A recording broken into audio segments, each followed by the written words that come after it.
Yo, what's up, coaches? I hope all is going well. So, I wanted to speak about communication and give you tips on communication, right? So, the number one thing in communication is always active listening and actually listen to somebody and being real with somebody and actually really listen to what they say. There's no biohacking around that. Like, realistically, there's not. Like, you got to practice it, probably learn it. It should be natural to you if you're being real with people anyhow. You're actually listening to what someone's saying. You're not trying to control them. People are always getting controlled in life.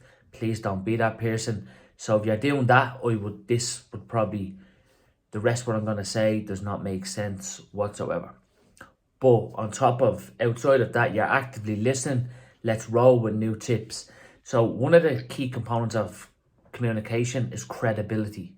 Understanding that you are actually somebody that can truly have the qualifications, insurance, or whatever that person's looking for help in. Let's say, for example, that person is struggling with a disease, that person is struggling with an injury, that person is struggling with weight loss or fat loss. You really have the credibility to know what you're doing.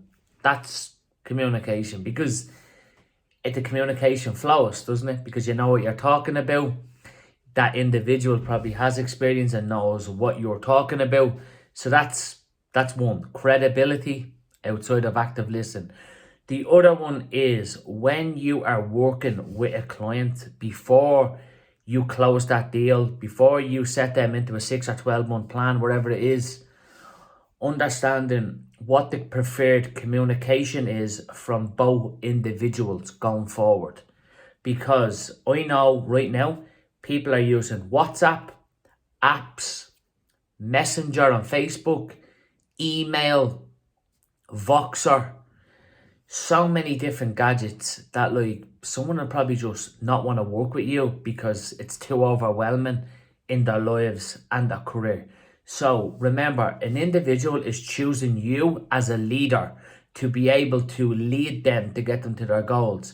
So it's a good idea to actually, when you're closing the individual, when you're setting up the plan for the next, whatever, as I said, 6, 12 months, ask them, what is your preferred method of communication? Ideally, what works for me right now is I have a fitness app for you, and I would like to communicate through the fitness app.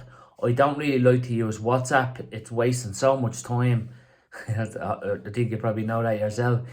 But like, it'd be best prepared to communication. Would that work for you? Yeah, sure. No problem, Ray. Blah, blah, blah. So there you go. Now, the second form of communication, if you can't get through to each other, which one would work really well for you, Ray? And they'll tell you which one will work really, really well. But like, it's good for you to actually have your three preferred methods of communication. Does that make sense? So if you have like, what's your preferred method, number one? What is the secondary method, number two? And what is the final method of communication that you can use for an individual? So if you have these set up yourself, and you can go and do these today, you can then communicate that with the individual. But they might have their own preferred method of communication, and they will see more value inside of you by you being able to adapt to their preferred method of communication. So remember, communication is not controlling people and trying to tell them what to do all the time. There's many different forms of communication, but like getting them three things in check will really help.